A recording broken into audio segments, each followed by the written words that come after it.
Today on Notsam Wrestling, John Cena has turned heel. My interactions with The Rock at the Royal Rumble press conference. Randy Orton returns. Jade Cargill returns. Let's just say it. I think we are finally on the road to Wrestlemania. This is Notsam Wrestling. Welcome to Notsam Wrestling. Right around the corner now. The road is here. This isn't thinking in advance. We're not like kind of going, oh, this could happen and then that could happen. No. WrestleMania season has arrived. Of course, we'll be doing Notsam Wrestling live in Las Vegas, Nevada, Thursday, April 17th, 5 p.m. local time. So you can still go to stuff after the show at the Comedy Cellar in Las Vegas, the iconic Comedy Cellar Las Vegas venue. Tickets are on Ticketmaster. You can get a link at notsam.com if you just click tickets right there. And you know my live podcasts are legendary. You never know what is going to happen, who is going to show up. What we do know for sure is it's going to be a great time. So get your tickets.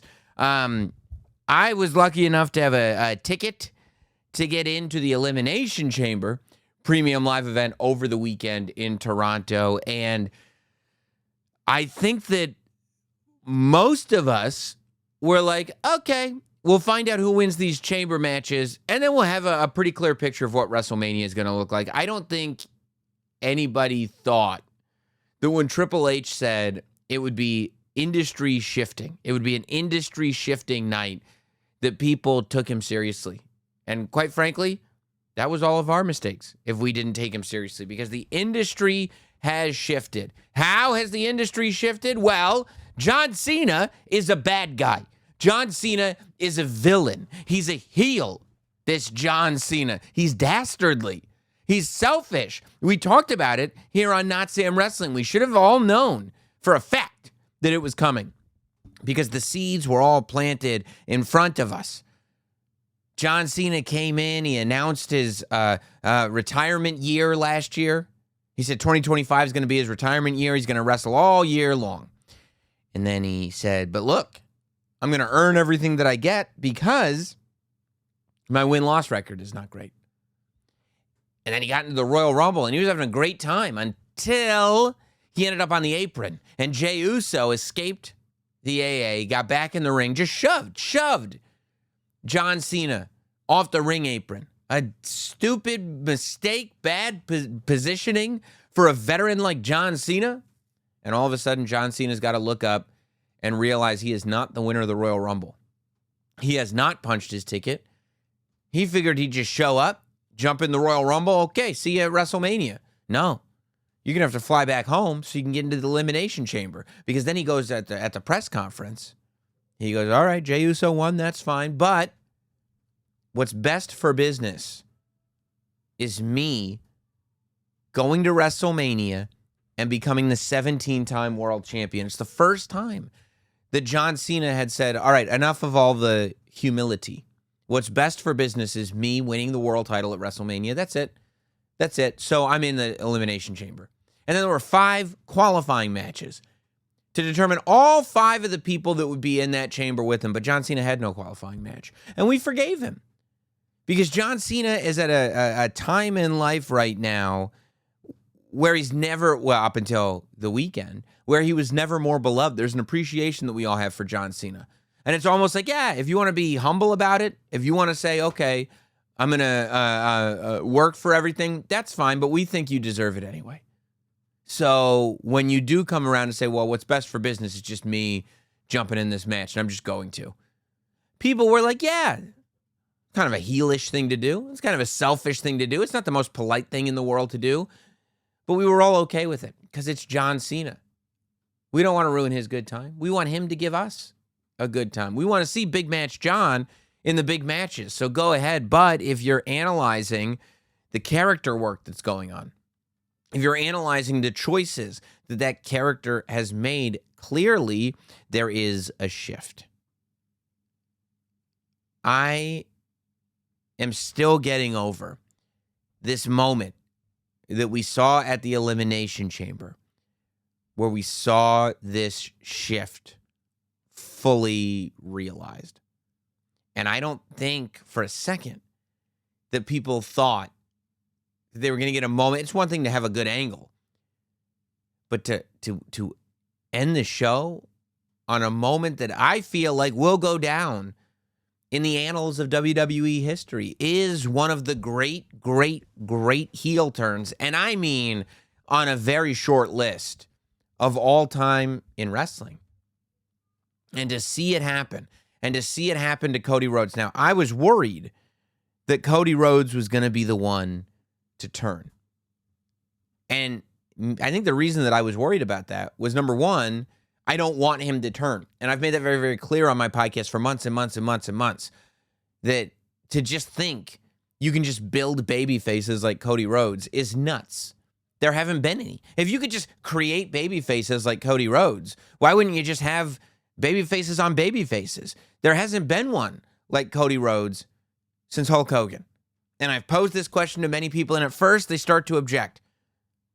But go through your true top guys list that were able to maintain in that top tippity top position the way Cody Rhodes has maintained and still be absolutely 100% baby faces and be the type of baby faces that both adults and children like.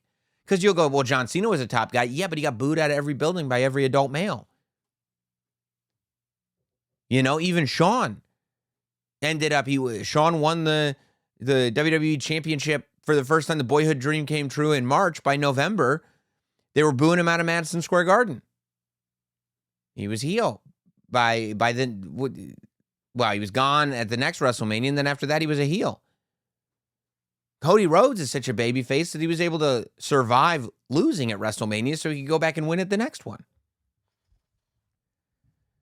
Or so much of a babyface. I don't know if I just said so much of a heel. But my point is that even with all that, it's still so unfathomable that John Cena would be a heel that the worry becomes, oh no, they're going to turn Cody. Because you can't really turn John Cena, even though that's a theory that people had. Oh, John Cena could become the corporate champion. And even though that's a theory we presented on last week's podcast, when you're seeing it in front of your face, when you're seeing him in the ring, you go, no. So Cody Rhodes and John Cena are in that ring, and The Rock's music hits. And Cody Rhodes had this great expression on his face when The Rock's music hits. Almost like the final boss is haunting Cody Rhodes. That Cody Rhodes cannot escape. This final boss is obsessed with Cody Rhodes. And just when he's trying to figure out who's going to win the Elimination Chamber, this final boss is showing up and giving him a free truck, but also putting his dad's death date on a weight belt and saying, look what I made. Isn't that great? Psycho stuff. And then he's at the Elimination Chamber, and all he wants to do is say, hey, John, I respect you. Here's a handshake. Let's look at that WrestleMania sign, and let's think about what's to come. And then boom, boom, boom, boom, boom. Here comes the final boss. And Travis Scott is with him. Because, of course, Travis Scott, given the opportunity to hang with whoever he wants, it should be the final boss. And also, people are like, why is Travis Scott out there? From the sort of purely business point of view, yeah, getting Travis Scott involved with this big angle is going to get more eyes on it, in the sense that the fact that Travis Scott was involved gets people watching that aren't or at least gets people aware that aren't currently watching pro wrestling. And a lot of those people know who John Cena is. So when they become aware of it, they then become aware of the fact that John Cena is now a villain. And some of them, hopefully, will get interested and start to watch the product, maybe speculate wildly, maybe realize everything counts. But from a storyline perspective, it makes perfect sense that Travis Scott would be with the final boss. The whole idea of The Rock saying, Cody, you need to sell me your soul. Cody is already the WWE champion. For so long in WWE, that's the idea, right? That I need to do whatever I can do to get the WWE championship. But WWE has evolved. You look at The Rock. You look at John Cena. You look at Batista. We're talking about becoming bigger than a WWE champion. We're talking about becoming a multi-millionaire. We're talking about becoming a movie star. We're talking about becoming a household name outside of pro wrestling households. And so if you want to demonstrate how much power The Rock really has, not just in the wrestling world, but in the world, then of course, you've got Travis Scott that's just there because the final boss has deemed it so. And as Cody is just trying to live his life, this giant made of pure life-altering power is stalking him and promising to make his life a living hell if this entity doesn't get what he wants, which is Cody Rhodes' soul. And we see in the ring, there's the four of them: Rock, Cena, Travis Scott, Cody Rhodes. And Cena almost backs away. And it was an interesting dynamic with Travis Scott in there because all of a sudden there was a number shift, right? All of a sudden Cody has to look around over each of his shoulders. Not that Travis Scott is going to be able to take out the WWE champion, but just the fact that now the final boss has injected more chaos. The final boss, by just having Travis Scott, why is he here and what's he doing? It just shakes things up. So now Cody's got to be aware of this, and John Cena's in the background, and he's making his big over-the-top faces, which I don't think he was a tip-off of anything, because John Cena's been making those big over-the-top faces for the last several months. After WrestleMania last year, when he did the tag match, he was the captain of silliness, teaming with R-Truth and The Miz. I think that's what the match was. But So I didn't think that was he's acting a little too happy to be there. That's how John Cena has been acting. And I think it made it that much more special when Cena's face goes from over-the-top silly boy Cena to, oh, that's the Marine coming up from the mud. That's scary John Cena. That's serious John Cena. That's the John Cena that you're people don't become this successful by mistake. That's the real John Cena. So Cody Rhodes tells The Rock that as far as he's concerned, The Rock can go himself. And by the way, the F word is in the WWE's YouTube video. It's yeah, we did this. Yeah, we did this. Michael Cole is dropping S-bombs verbally. He was probably doing, them both, but verbally, he was dropping S-bombs. It was a crazy, crazy scene. But, when John Cena went over to hug Cody, there was a cheer. The audience reacted in a positive way. The audience on some level was okay, this tension, because for me, my favorite part of the segment was the quiet. My favorite part of the segment was the period of time between Cody Rhodes telling The Rock, go yourself, and then The Rock just staring at him. And you could see those eyes through his glasses. The Rock just staring at Cody. That's the choice, huh? I just told you. If you say no to me, the dream is dead again. The fact that this guy tells you that Dusty Rhodes was his hero and keeps bringing up his death around his son, it's psychotic. But he says no. He says, my soul already belongs to the fans. You can't have it. And then The Rock just stares. And there's this amazing silence. And being in that building, and even watching back, since I've watched it at home now, you just have this overwhelming feeling of something catastrophic is about to happen.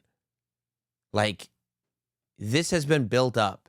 And only in a matter of weeks, but really, this specific instance has been built up only for a matter of weeks. But I would argue that this was actually built up from the WrestleMania 40 Las Vegas press conference, the one that was in the T-Mobile Arena, the one that happened during Super Bowl week, where we first got that taste of The Rock. We first got that taste of The Rock being mad for taking away the main event. We first got that taste of what would evolve into the final boss. Because once that character is established, then now, even if you've only been building this Cody ultimatum for a couple of weeks, we know because of the year-long establishment of this final boss character, we know that if you go against the final boss, your ass is in trouble. And that's that feeling that okay, they've built all this up. They've built up this character. They've built up this ultimatum. And now that Cody has straight up said no, something's got to give. And then, boom, we get the hug, into the nut kick, into the beatdown. Cody Rhodes gets beat down by John Cena, a couple of strikes from Travis Scott, and whips from The Rock one more time with that weight belt, and once again smears Cody's blood on a weight belt this time. A weight belt that says Cody's soul with the date that his father, the American Dream, Dusty Rhodes, died, printed on it.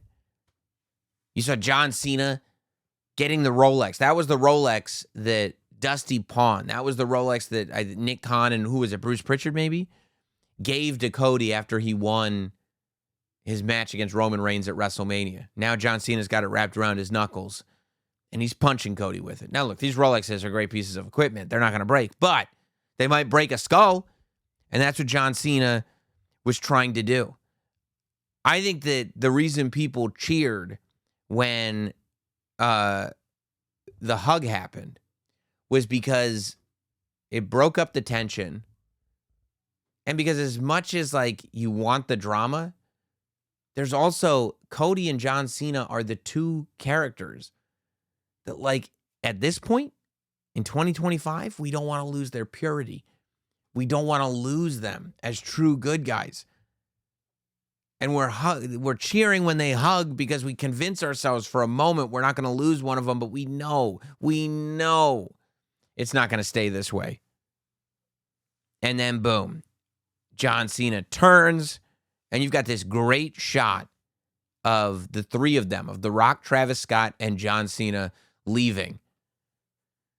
And then they just turn around with their back to the end of the aisle, looking straight ahead at the ring at what they've done and the decisions that they had made. And I mean, it's like like one of the coolest things since that first NWO formation. It was so amazing, so well done. And when you really look at the picture now, you realize that I've been saying that the cross that Cody has to bear is that he can't trust anybody as long as he's the WWE champion. He doesn't have any friends because on some level, all of his friends want to be the champion. So he's sitting there. He can't even trust John Cena anymore. John Cena turns on him. And then nobody comes out to help Cody. The only one who helps him to the back is Michael Cole. Nobody is there to help Cody Rhodes. Because on some level, they all want what Cody Rhodes has, including this John Cena. And you might go, well, look, sure, he's not The Rock, but he is John Cena. What does John Cena need? Michael Cole asked the question on commentary, why does John Cena need to sell out? John Cena is a unique case because John Cena, it's not about the money. He's a millionaire upon millionaire. He's the biggest star. It's on Super Bowl commercials. It's not about money.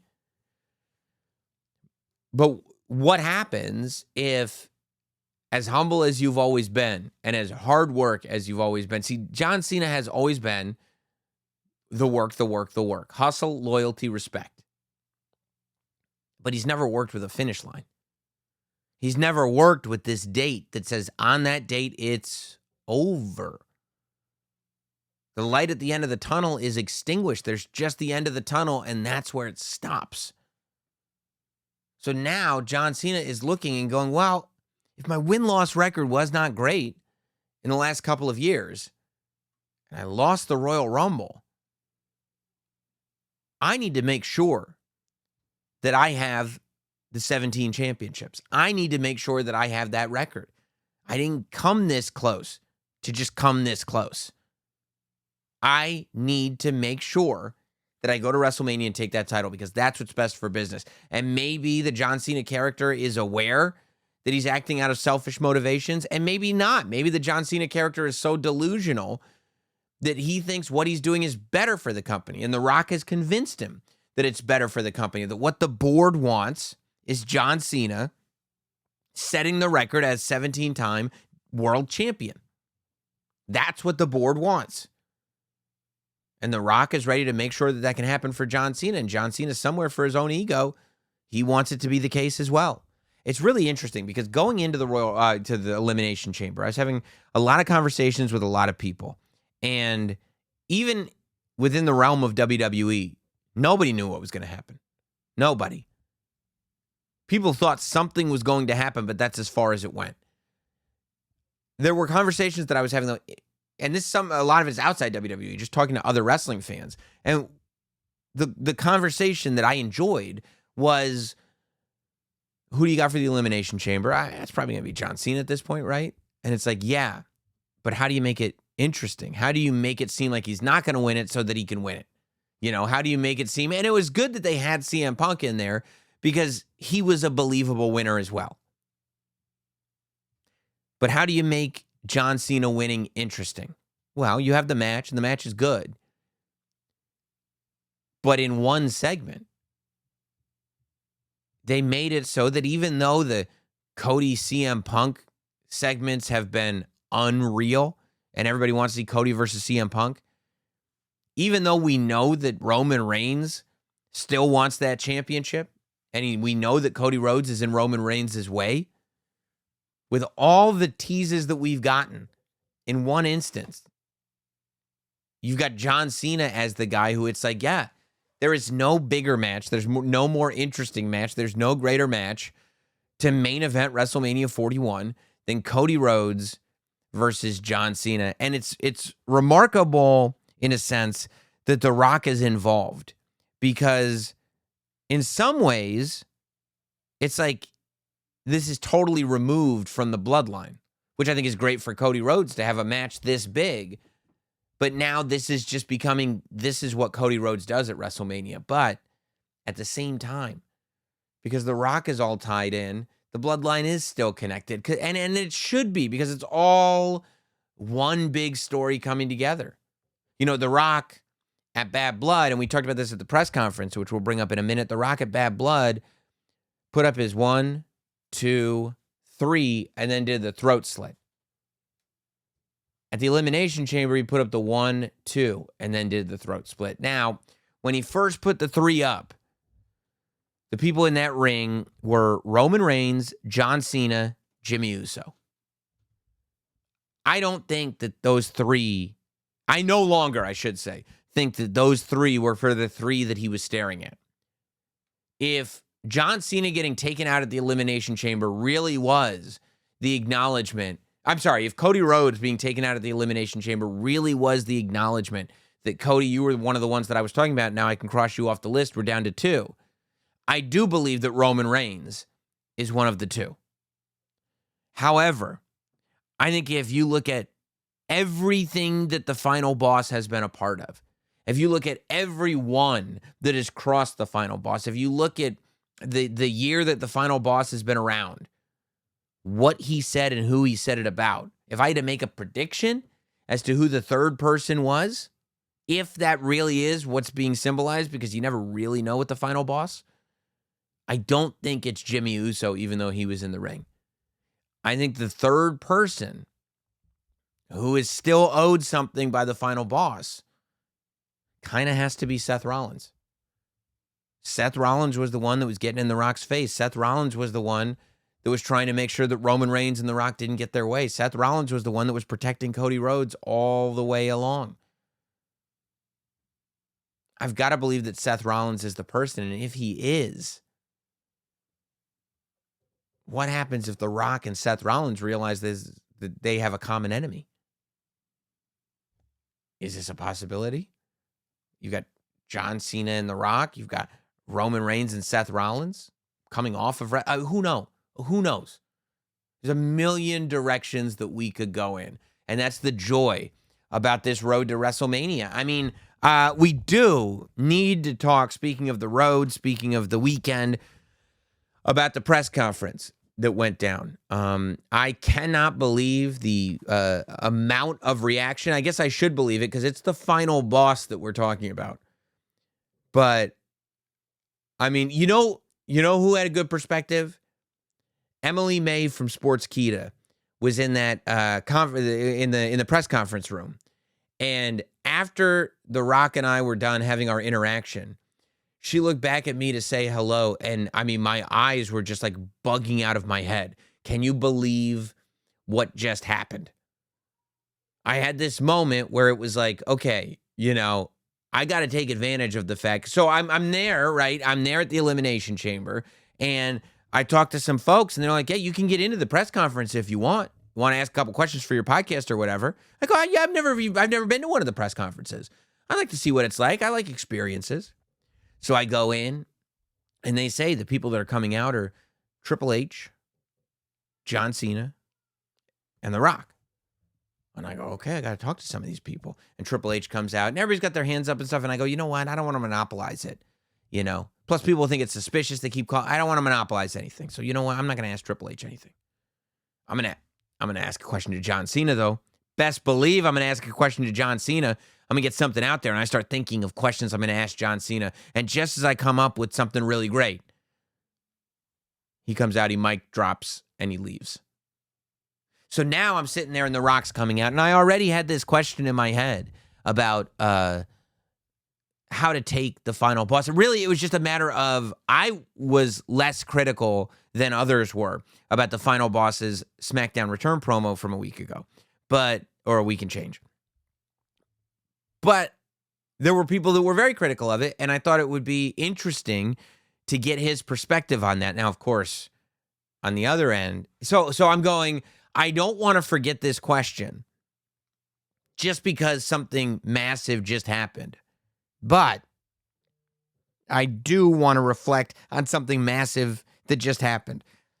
So I did a little hijacking, okay? I turned it into a little Sam show for a couple of questions. What are you going to do? They were great questions, okay? I was trying to add to the show. But The Rock hitting me with this. We're long gaming, Sam. And by the way, I hear you on your podcast. You said a lot of things. I mean, he listens. Because when he's talking about listening to the podcast, and he's talking about stuff that I've talked about.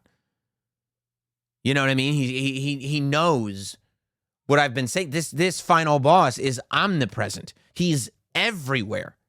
And like it was not something that I expected. First of all, the level of familiarity. And I guess it does tell you, look, I work for WWE. It's one of the places that I work. The Rock is on the board of directors. A lot of times, board of directors, they step in. When there's a board meeting, they step out.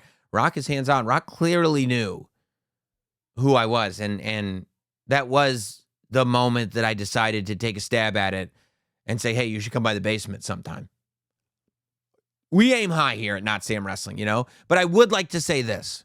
Because every now and then, and it's seldom, but every now and then, when I'm addressed as the original and only podcast tribal chief, there are people that go, what about this person? What about that person? And I go, look, now, as of today, with what the final boss said at the Elimination Chamber press conference, there's no longer a question.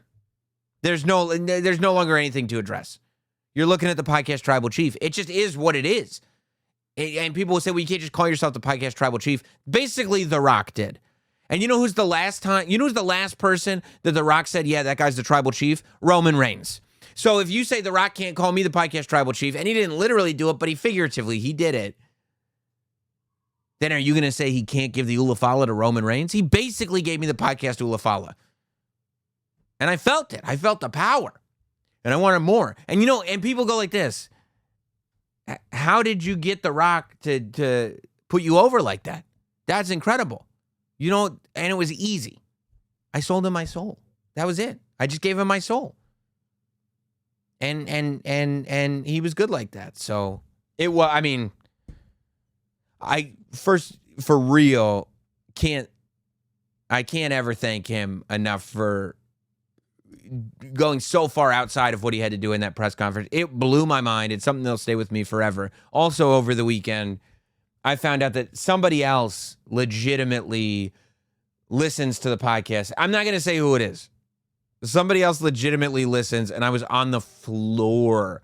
I was flattened. I looked like Wile E. Coyote after a steamroller rolls over him when I found out that this person like listens and told me what they're listening to, so I knew that they were actually listening. I'm not going to say who it was. I'm just going to say I was blown away by it. 5, 2. Anyway, this isn't the Sam talks about himself in the context of wrestling podcast. This is not Sam Wrestling podcast. Let's talk wrestling. But let's talk about that press conference. Let's talk about what I was talking to him about. You know, I was talking to him about this criticism that the promo from a week and a half ago, the Final Boss promo, was all over the place. I didn't think so. As I said on the emergency podcast with Megan, I thought that the Final Boss promo, when he came back and said he wanted Cody's soul, I thought it was weird. I thought it was manipulative, but I thought it was fitting. I thought that's who the Final Boss is. The Final Boss is an unhinged, powerful maniac who just wants more power and wants to make sure that he is constantly in control. And when he sees somebody with the ability to be a leader, he wants to make sure that that person is under his control. And in order to do that, maybe he'll use scare tactics. Maybe he'll bring up personal things like your wife, your kid, your dad. Maybe he'll pretend to be your friend. And that's also why I wasn't overly offended by the original press conference that he did after SmackDown to announce WrestleMania 42, when he talked about being Cody's friend, and he talked about drinking tequila with him, and that they both enjoyed the segment. I said, yeah, that if he were like, I'm a bad guy in the ring, I'm a good guy here, and that was just it, then sure, I could see where that would be disjointed for people, especially because he's doing it immediately after we just saw it. But to me, and maybe I'm thinking too deeply about this, but this is what I do. I'm a deep thinker when it comes to pro wrestling. I go, well, what if, because he said Cody was his friend in the press conference, but the Final Boss also said, Cody, we're friends. We've become great friends. And you don't know if you can believe him. You don't know if you can trust him. You don't know if he's telling the truth or if he's being manipulative. And so I'm going like, what if instead of, and maybe I'm just choosing to look at it a certain way, but what if instead of it being, I'm looking at Dwayne Johnson removing the Final Boss mask and talking to you as Dwayne? What if it's DJ talking to you, but in reality, he's put the DJ mask on over the Final Boss character? What if the Final Boss is the real guy who's under there? And as wrestling fans, because we see the Final Boss on TV, we know that that's who he really is, but he's like going and being tricky again, manipulating the members of the media, acting overly friendly. Who knows what's real? That to me is when wrestling is great. Who knows what's real? Now, in terms of the general idea of breaking down the fourth wall, I think it has been of benefit to professional wrestling that the WWE has started breaking down the fourth wall. I think that the way the Netflix first Raw started with Triple H bringing up heels and baby faces and using wrestling terminology and acknowledging we are watching an entertainment show that is scripted in the opening to the show, I actually thought that was a good thing. When Triple H posts videos of him kind of showing different wrestlers how to do entrances, I think that's a good thing. When on the LFG show, you've got Undertaker teaching how to do yeah, boo, or Mickey James explaining why in a match a certain wrestler wasn't working like a heel and that there is a way to work like a heel and a babyface. When you're stripping the fourth wall back that far, I think all of those are good things. And the reason that I think all of those are good things is because if we get out of our wrestling world, because I'm in it with you, if we get out of it, you know that the people that you talk to about wrestling who don't watch wrestling don't take wrestling seriously. If you told them how much actually goes into this, they roll their eyes at you when you say that. If you told them this is far more complex than you realize, there's far more going on than you realize, there's story building, there's character building, there's all this stuff happening, they roll their eyes at you. They go, these are just big goofballs wearing tights, coming out doing wacky shit to their music and making it up as they go in the ring. That's what a lot of people think. And when you start to peel back that wall, you allow people to go, oh, there's so much to appreciate here.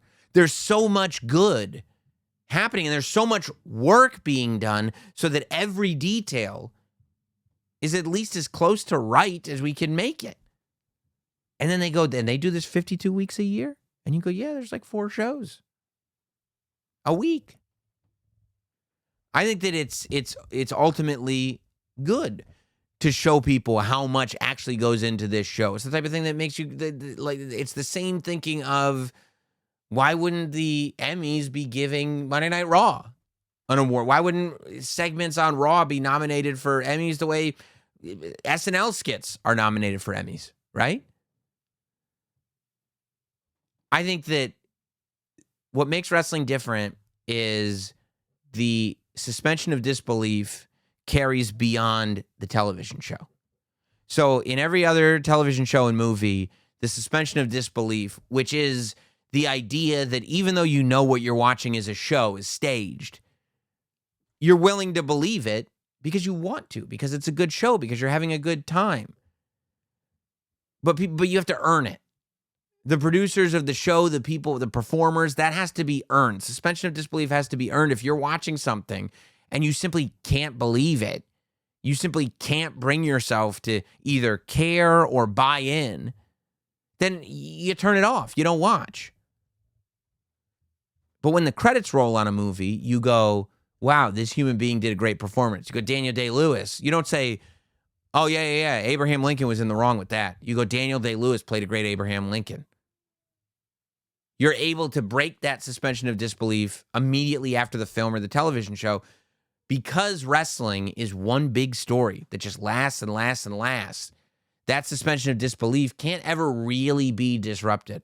But since it can't ever really be disrupted, that means it has to feel real. You have to find this comfortable space where this isn't really as character-driven as the show, but also it doesn't disrupt what's going on the show. And I think that's the sweet spot. That's the magic spot that we have to be in. Because like when you're looking at those press conferences, if somebody is completely tearing back the fourth wall, you might go, yeah, you just shook me out of my suspension of disbelief. It's like waking up a sleepwalker. This isn't what I was into. But at the same time, if somebody comes in and they're fully in character and you don't buy in because there aren't flirtations with reality in it. If you're going to be fully in character, there have to be flirtations with reality. Roman Reigns can make it so you don't fully know. Paul Heyman, Jey Uso too. All those guys. Cody Rhodes. Make it so you can't. Kevin Owens. Sammy. All really good. And there are other people at kind of, and part of that is because they're so themselves as the character that they can kind of find that perfect spot where they can talk to you as a human being, but still have semblances of the character. I think, you know, if this were the 90s and the Big Boss Man came out and he was literally acting as if, you know, I'm the Big Boss Man. Or Nails came out and he was like, yeah, I'm a freed convict and I'm here to answer some questions. Like, that doesn't work because you don't believe it. So I think that having the fourth wall sealed off is death. I think removing the fourth wall entirely is also not good. I think a screen door for the fourth wall. That's what I think. I think the fourth wall should be like a screen door where you can kind of see it, and every now and then you accidentally walk into it because you don't realize that it's even there. Guys, forgive the interruption, please, but it's time to make feeling good easy. Ditch the boring guided meditations, the apps. All you need is Via. Via's combining high-quality hemp-derived ingredients with powerful cannabinoids to create serious results.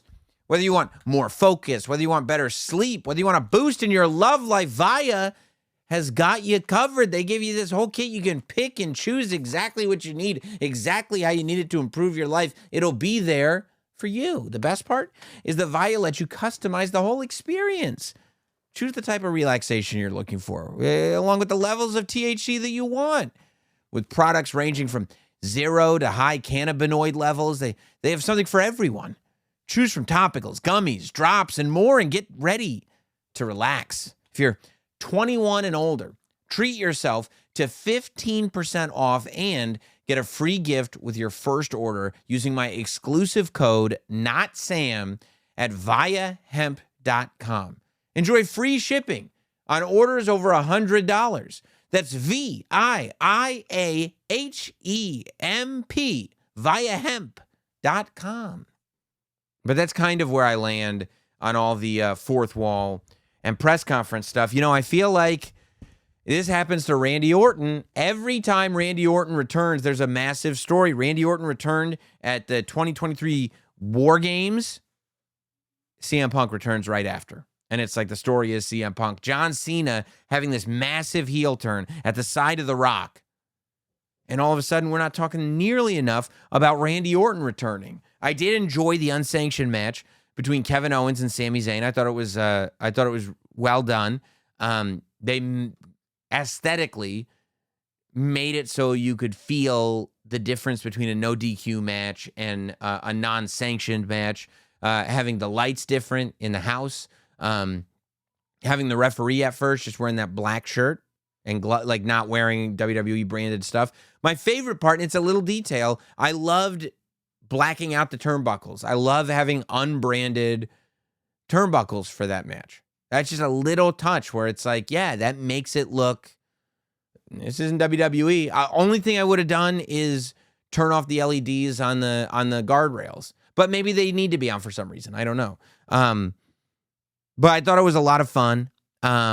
I liked that the referee was at first staying back from the action too, just letting it happen and just being there if there's a pinfall attempt or whatever.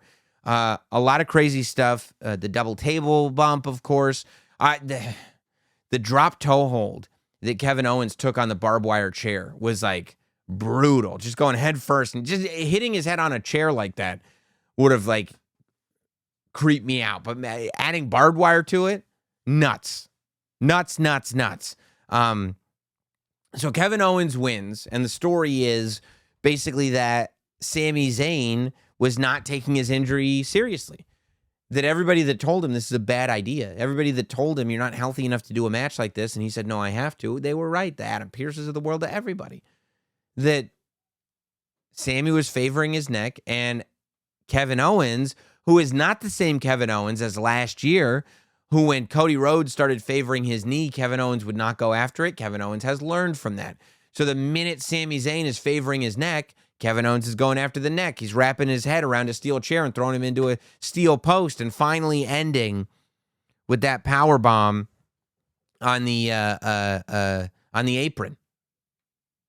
So Kevin goes back in and tries to attack Sami Zayn post-match. Now look, he's not successful, I'll tell you in a minute, but Sami is going to have to answer for this.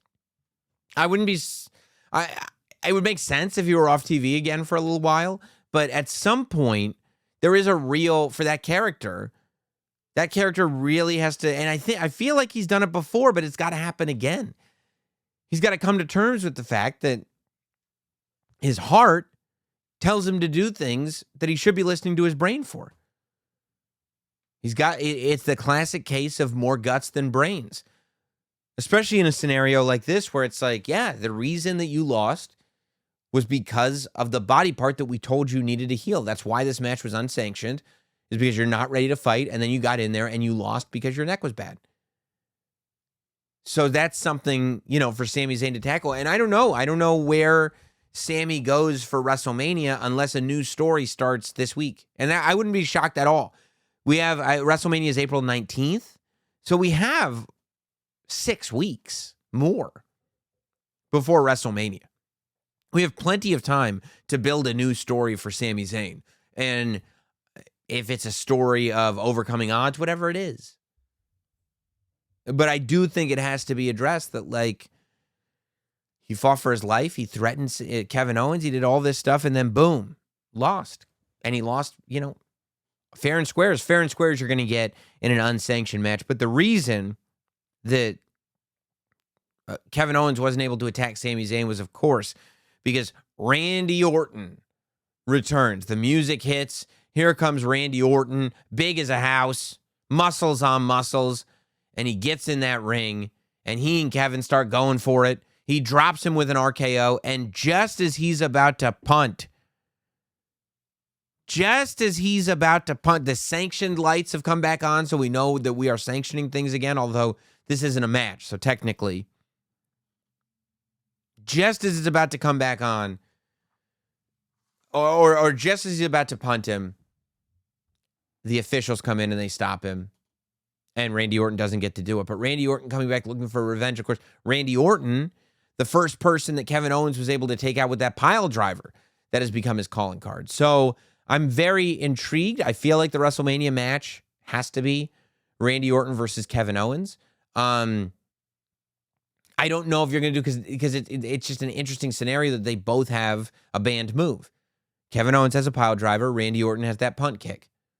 So is it going to be a match where both moves are banned? Is it going to be a match where both moves are legal? Is it going to be a match where each participant can do those moves once a piece and that's it? I don't know, but I feel like those moves have to play some kind of part in the way this match is done.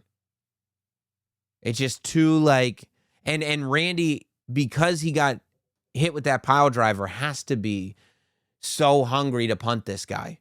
That has to be the draw, right? That has to be the draw for this match is I'm going to go to WrestleMania so I can see Randy Orton punting Kevin Owens. And it would be an appropriate thing after everything Kevin Owens has done, power driving Randy Orton, power driving Cody Rhodes, power driving Sami Zayn. Now he beats Sami Zayn. You know, I feel like the one thing that's left, it took Randy Orton out of action for a while. The one thing that's left is the punishment for all of this behavior, and I feel like that punt at WrestleMania would do it. Speaking of trying to figure out WrestleMania, by the way, lost in all this talk of John Cena and The Rock and even Randy Orton and everything is, what is CM Punk's path to WrestleMania? And I'm sure that this will be a hot topic of conversation this week, but what is CM Punk's path to WrestleMania? How? Because CM Punk, more so than ever, you would have to imagine is going to remain being a babyface.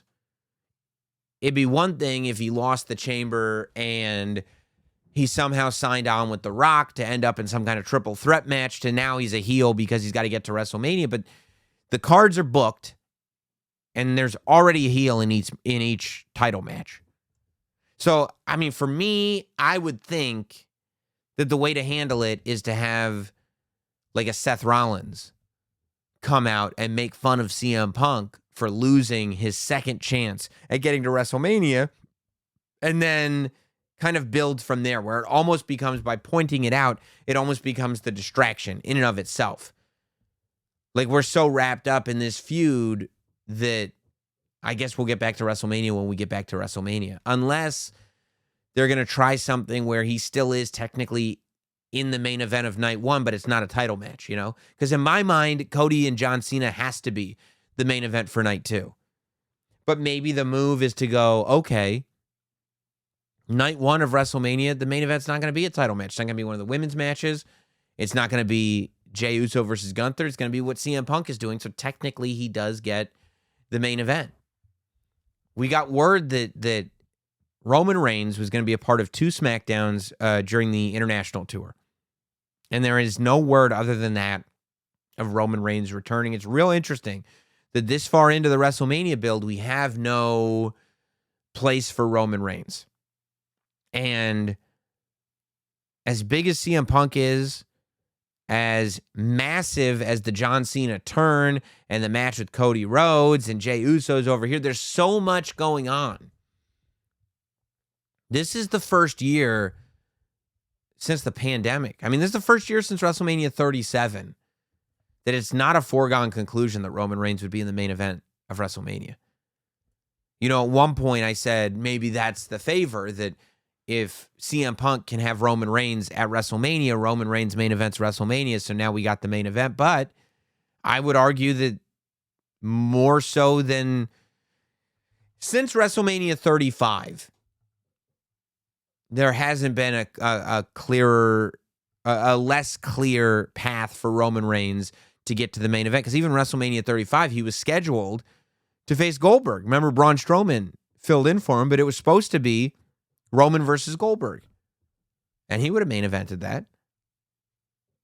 So he main evented 34. Or no, that was 36. 35, he didn't main event. So it's since 35. Since WrestleMania 35, we're 6 years removed from that. I would imagine, it's tough. It's also like, I think it said Roman Reigns was going to be on those SmackDowns. Maybe Roman Reigns is going to be on some Monday Night Raws and we just don't know yet. But if Roman Reigns is going to SmackDown, does he get involved in Cody and John Cena? Is Roman going to somehow find a spot in that and maybe Seth Rollins and CM Punk are left alone? Maybe Seth Rollins and CM Punk just go to WrestleMania against each other? That's not a main event if that's the case. I wouldn't think, unless it is, but I wouldn't think. I don't see room right now for a Roman Reigns in that. I would love to see, I saw somebody posted like a custom graphic, the idea of doing like a classic Saturday night's main event match that would be like The Rock and John Cena together versus Roman Reigns and Cody Rhodes. Now, I don't think that would ever happen on a Saturday night's main event. I think that that's more likely to happen at Backlash or at one of the international pay-per-views following WrestleMania, just to get that real reaction from that international crowd. But yeah, that's interesting. I'm going to be keeping a close eye on that because I don't see a perfect path for either Roman or CM Punk to get to WrestleMania right now. I could see a triple threat, but with the information that we have, we don't have that information right now. We'll be right back. But look, you don't always have time to count grams of protein to make sure that you're getting a balanced meal. And that's why there's Huel. Huel is a game-changing drink, and it's today's sponsor. Their Black Edition ready-to-drink is a complete meal in a bottle with 35 grams of protein, 27 vitamins and minerals, and low in sugar. It's what you need to stay fueled up all day. Look, I don't have time to be going and making sure I'm getting the greatest meal of all time with everything that I need. I need my protein. I need all this. Huel helps. I grab a bottle. I'm good to go. Say goodbye to getting hangry. I don't get hangry anymore, ever. With Huel, coming in at less than $5 a bottle, it's a budget-friendly way to stay energized. I don't even get mad at how expensive things are. I got all this Huel. Join the community of Hueligans with this exclusive offer for new customers of 15% off, plus a free gift, using my exclusive code NOTSAM at Huel.com. That's 15% off, plus a free gift for new customers using my exclusive code NOTSAM at Huel.com. Please see our description for the terms and conditions. Unlock a healthier, easier way to eat with Huel. Nutritionally complete meals in minutes so you can focus on what really matters. We saw a huge return. I thought the beginning of the Elimination Chamber show was awesome. Starting with Jade Cargill rushing the ring, and I loved, it was a great start. I thought it was actually a really good Elimination Chamber match, the women's Elimination Chamber match. And Liv, I tried to tell you guys, I told you last year that Liv Morgan was the best female wrestler of 2024. You mean the best promo? No, I mean the best all-around wrestler of 2024 was Liv Morgan. To go from where she went in January of 2024 to where she was at the end of 2024 is unfathomable. It's amazing. And she's still getting better and better and better and better. It's unbelievable, this lady. But I loved seeing her in there with Naomi. And Naomi's close to the turnbuckle. Liv Morgan is right in the center of the ring. And here comes Jade Cargill before that door has been shut. And Jade Cargill comes out, by the way, looking as badass as I have ever seen her. I'm talking WWE. I'm talking AEW. This is the most badass version of Jade Cargill. She looks like Storm from the X-Men now. It's great. Good look for Jade Cargill. And she came in complete fired up. It was great. And I love the shot of as she's coming into the ring, we're looking into the ring and we can see her and it looks like she's running straight towards Liv Morgan, but she hits a diagonal so she can take out Naomi. And Liv Morgan is just sitting there laughing at it. And I mean, Jade Cargill is going to town on poor Naomi to the point that she traps her in the door. She's slamming the door. Naomi cannot compete anymore. The addition of Bianca Belair shouting in the chamber, screaming, yelling, pounding on the chamber. It was really, really well done. It was just a really well done scene to start the night on a high drama. And I mean, that night, dude, that Elimination Chamber night, starting with Jade Cargill returning and taking out Naomi. doing that having a Trish Stratus return match, having that insane unsanctioned match with Randy Orton returning, going into the men's chamber match, having all these great interactions, having the interaction between John Cena and CM Punk being even better than you could have hoped that it was, and then ending with a hot upon hot angle of John Cena turning heel. I mean, what a great pay-per-view now that we're putting it all together. But in terms of where this goes, so I think that what we're going to see is Bianca Belair coming to Naomi's defense.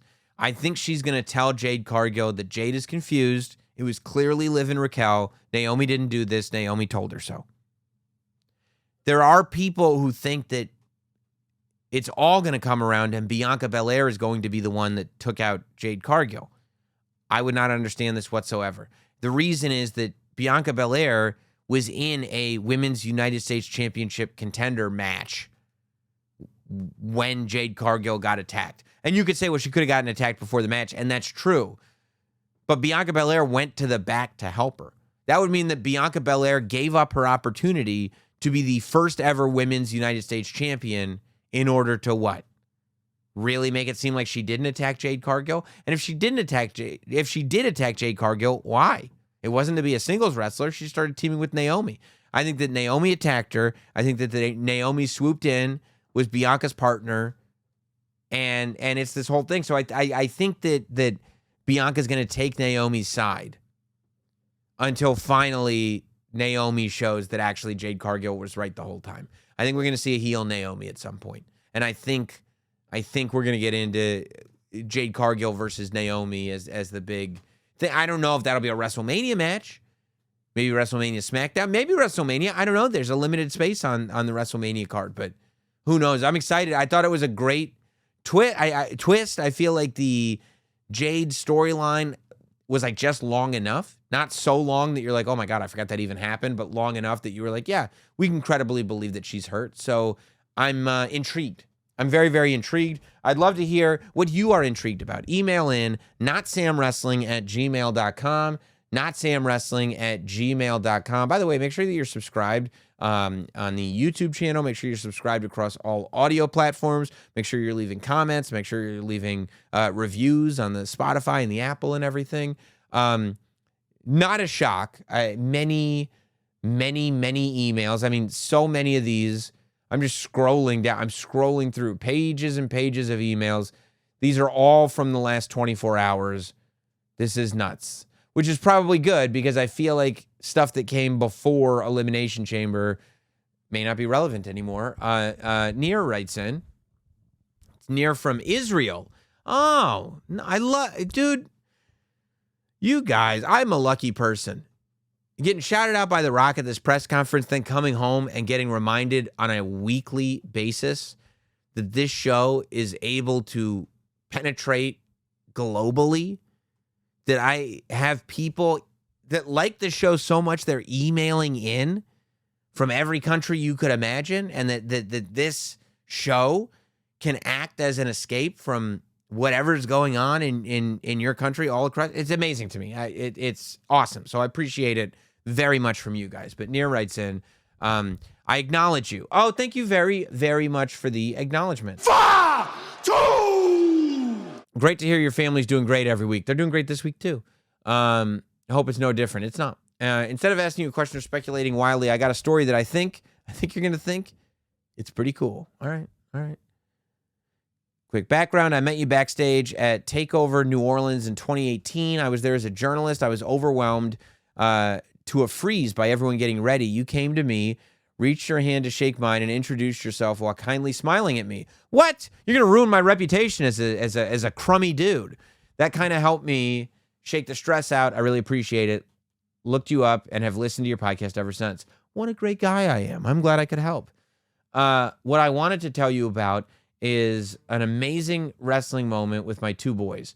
I allowed each of them to start watching from the age of 6 with a lot of filtering and explaining by me. By the way, you know when I found out that WWE did not censor Cody's language on YouTube? When I put it on for my son. My 8-year-old son just listening to his favorite wrestler saying, you know what, Rock? Go. yourself. That's when I found that out. The older one's 13. The older one is about to turn 13 on April 20th. Oh, therefore, it was only natural for him to pick WrestleMania as his bar mitzvah trip. Oh, what a mitzvah that's going to be. Mazel, by the way. So Vegas, here we come. That's great. The younger one is 7.5 years old, and for months he's been cheering for Cena to become a champion for the last time at Mania. He was disappointed at the Rumble when he was eliminated and was very hopeful for the chamber match. When the magical Cena heel turn took place, he was first confused, then shocked, finally heartbroken. When I put him to bed, he whispered to me that he now prays that Cena loses. How amazing is wrestling? It's awesome. I've gone through the same stuff with my son, where it's like, you know what? I don't like him anymore. Now my son gets real confused when he meets somebody and that person is cool to him, and then, he's at a show and they, yell at him or whatever at ringside. It's like, I thought that guy was cool with us.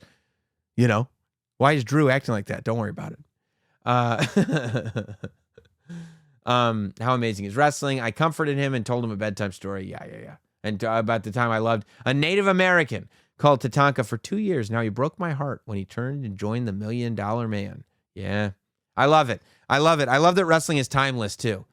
That you tell these old stories, and now Tatanka, you played on YouTube, because it really was.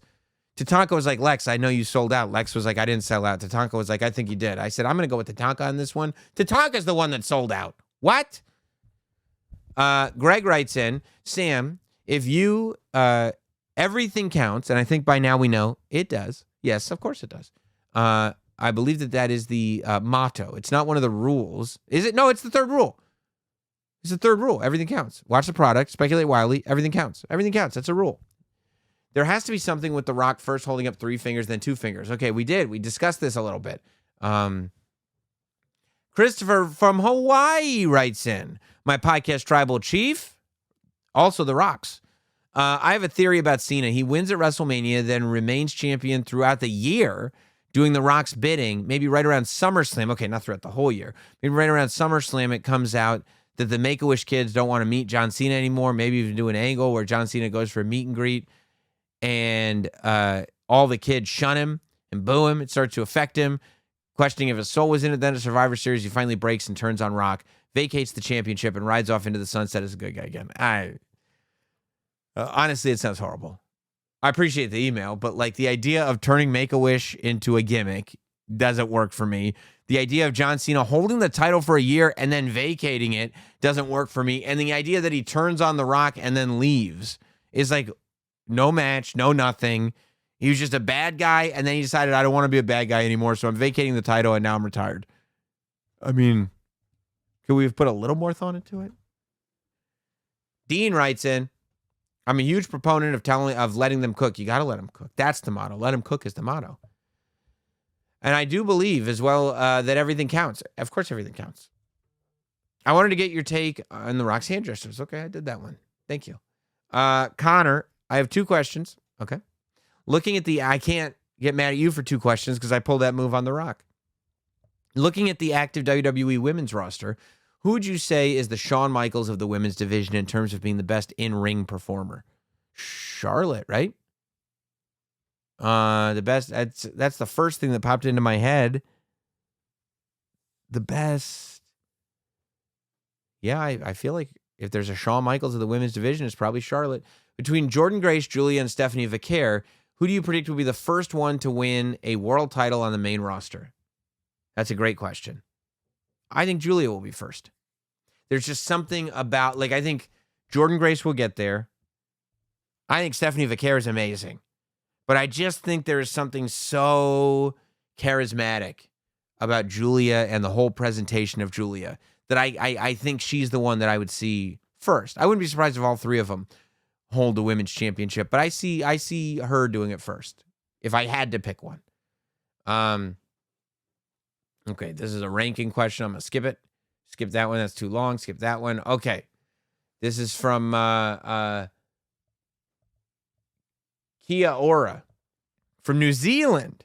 Nice. People keep naming this era different things.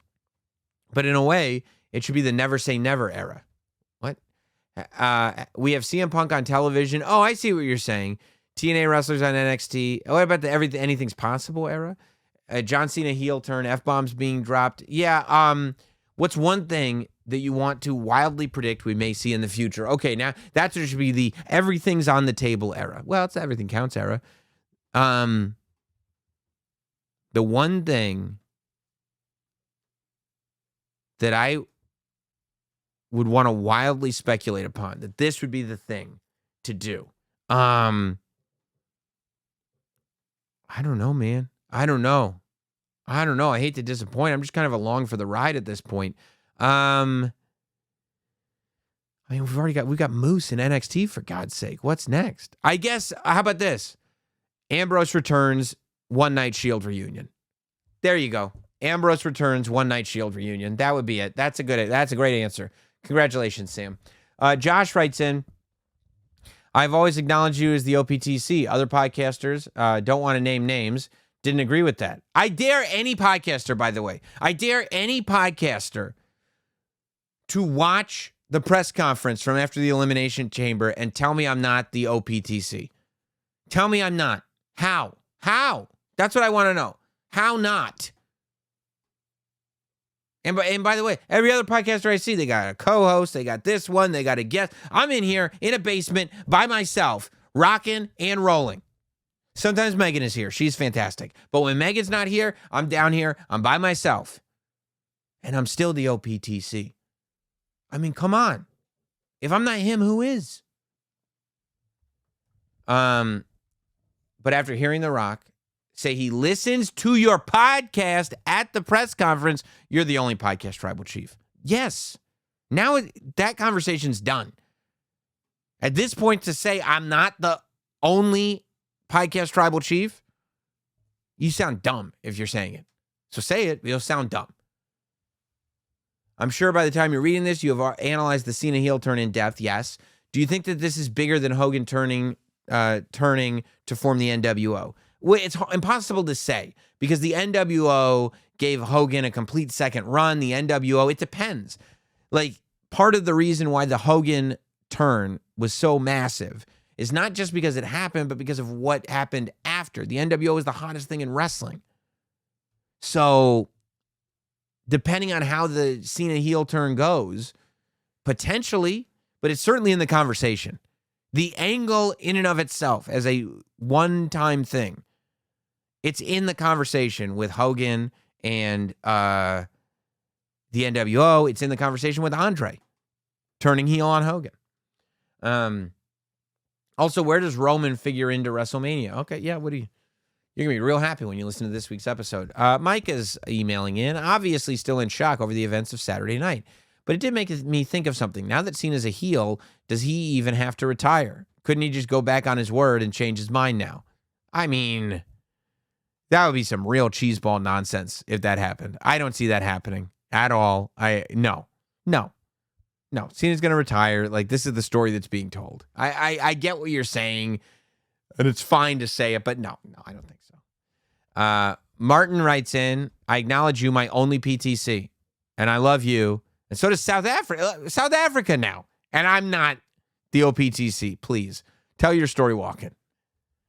With KO versus Randy all but confirmed for Mania, I think Randy is going to punt Kevin in the head, thus putting Kevin out of commission for a while.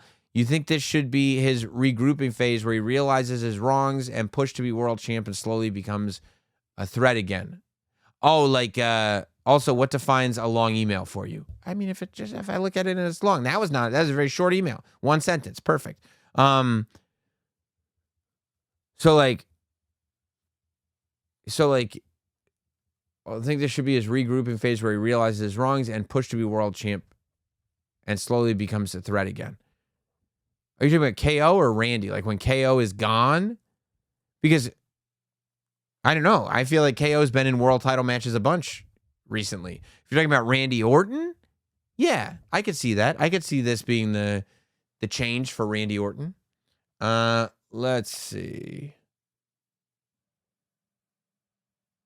A couple people writing in, by the way, that are just saying nice words about the press conference. Thank you very much.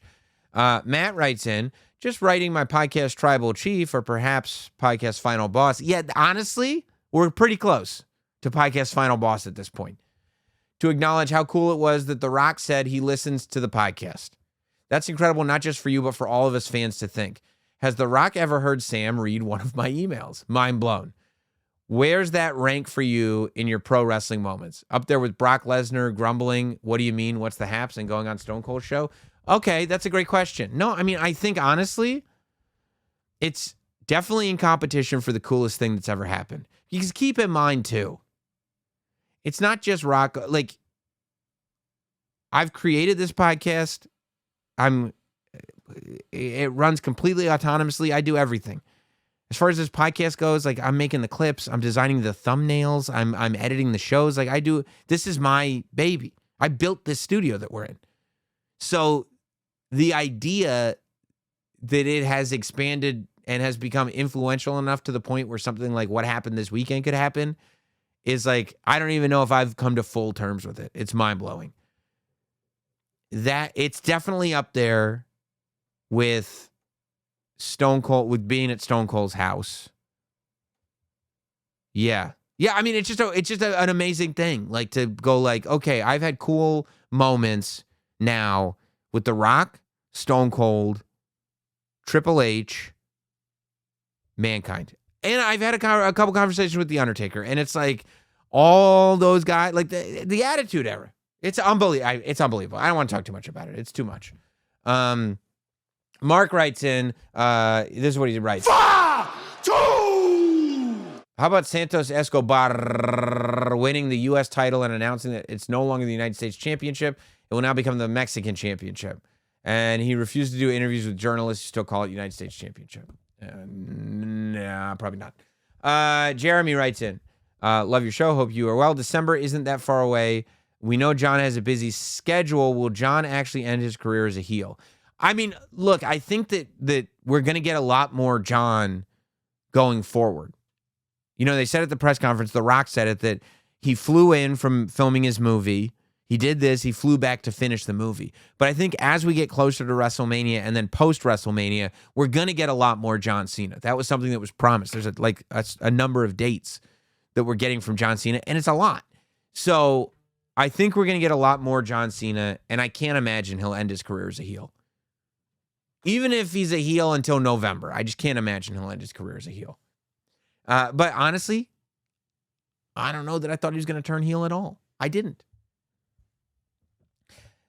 Jonathan writes in, never thought I'd see it, but damn, Cena better start wrestling in some Fragment Ones or some Black Phantom Lows or any Travis sneakers. That's all I'm saying. Yeah, I've wondered what John Cena's going to wear. I'm thinking black jorts. I think you got to wear black jorts. Those are bad guy jorts. All right, last email of the day.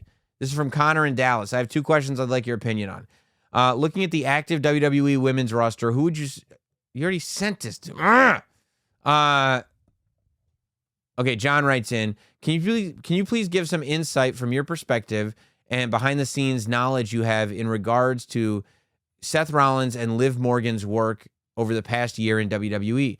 They are the MVPs of their respective divisions. They are the antagonists in which so many storylines flow, and their wrestling presentation, facial expressions, and mic work are tremendous. They have the gift of getting themselves over with the crowd while doing even more good for their opponent at the same time, which is such a huge compliment. They are the two megastars that I look forward to seeing on TV every week. John, I'm glad this is the email that we're ending on because I couldn't agree more. As a matter of fact, I think that Seth Rollins is so good at creating the business around what he's doing that sometimes people don't give him enough credit for his singular performance.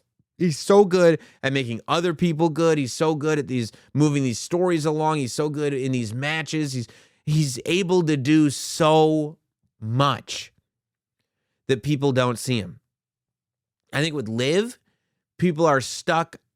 Sometimes when anybody, wrestlers or otherwise, start improving dramatically, people don't notice. And I don't know if they choose not to notice or it's just not something that they notice. And they make a judgment and they decide, that's my judgment. I'm staying with it. It's not changing. And I think that that's what Liv Morgan suffers from, that people are already like, when they're like, what do you think of Liv Morgan? They just go to 2022 or whatever. And it's like, no, pay attention to what's happening right now. And you're right, she's the other one. Like, she was having to do a lot of the heavy lifting for the whole Rhea story because Rhea wasn't on TV. And not of any fault of Rhea, she was injured. But also, like, I was having a conversation with somebody this week where they were like, it's time for Liv and Dom to break up. I said, I don't want them to break up. Number one, they're still getting reactions. So it's like, just because it's been time if it's still working, it's still working. But number two, because Dom was able to go from Rhea Ripley to Liv Morgan, there are some people that believe that Dom can just go to somebody else after Liv Morgan and just keep the thing going. But the fact is that it shouldn't have worked going from Rhea Ripley to Liv Morgan. It should have felt repetitive. It should not have worked. But Liv Morgan and Dominic Mysterio are both so good, and Liv Morgan especially is so good, that she found her own way of being inside this relationship. And the fact that now, even with Rhea Ripley out of the picture, because for a while I said the minute the Rhea Liv feud is over, what is the motivation for Liv and Dominic to stay together? But the fact that Liv has been able to figure out like how her dynamic works with Dominic, even though Rhea's out of the picture, it's amazing, dude. It's amazing. So yeah, I'm glad you wrote that in. They deserve more credit than they're getting. I'm glad we were able to give them some here on Notsam Wrestling. Subscribe to all the platforms. Appreciate you guys. There should be some real big podcast news coming this week. So keep your ear to the street. We'll see you later. Have a good one, everybody. See you in Vegas.